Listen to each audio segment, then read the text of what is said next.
Hola a todos, mi nombre es Pablo Ortiz, profesor del Departamento de Ingeniería Química de la Universidad de los Andes. A continuación les voy a hablar brevemente sobre algunos aspectos del fenómeno de la corrosión. En primer lugar, podemos definir la corrosión como una reacción o una serie de reacciones de oxidación que terminan deteriorando los metales. Y dentro de estos metales vale la pena destacar al acero, que es el material estructural más importante desde la Revolución Industrial.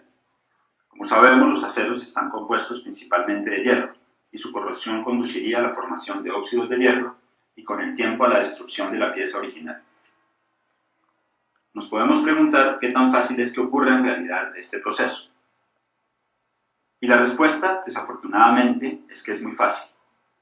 Y esto debido a la gran afinidad que existe entre los átomos de hierro y oxígeno. En este sentido, la termodinámica clásica nos indica que la oxidación reduce sensiblemente la energía libre total de Gibbs del sistema y que por tanto se trata de una reacción espontánea. En resumen, la oxidación es un proceso que al menos termodinámicamente es viable y que lo es además en un rango muy amplio de condiciones ambientales.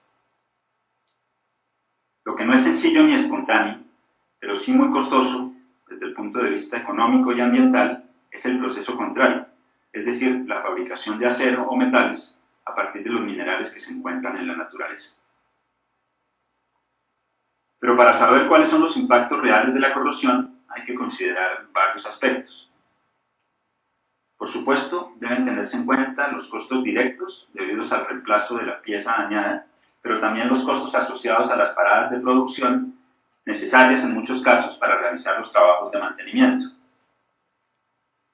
Además, están los costos por las eventuales pérdidas de producto debido a la falla en el sistema.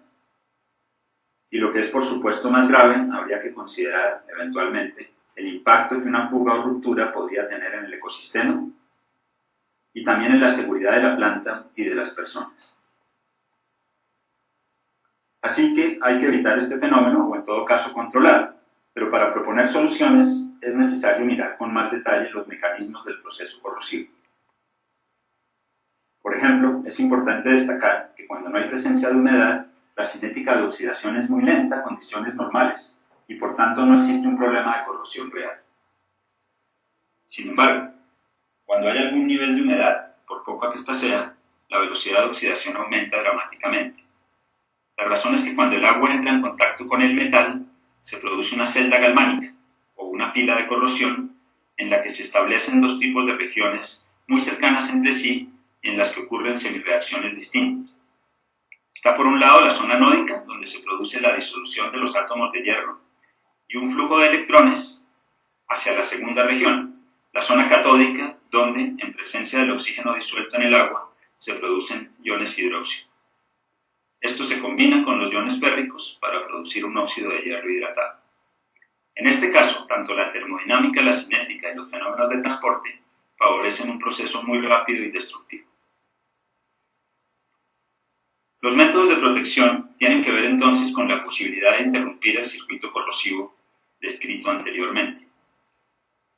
Por ejemplo, la corrosión se puede frenar mediante el uso de pinturas que permiten aislar el metal del agua, aditivos para modificar la corrosividad del electrolito, por ejemplo para reducir la cantidad de oxígeno disuelto, la selección de metales o materiales más resistentes, que generalmente son también más costosos, o mediante la aplicación de un potencial eléctrico sobre la pieza, bien para convertirla en cátodo, recordemos que el cátodo es la zona que no se corroe, o en ánodo, buscando en este caso la formación controlada de una capa de óxido bien adherida y muy protectora.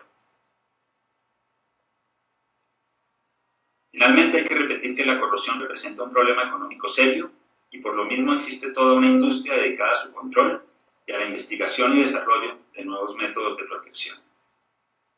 Y en este sector, en este negocio de la corrosión, los ingenieros químicos hemos tenido y tenemos un papel muy importante.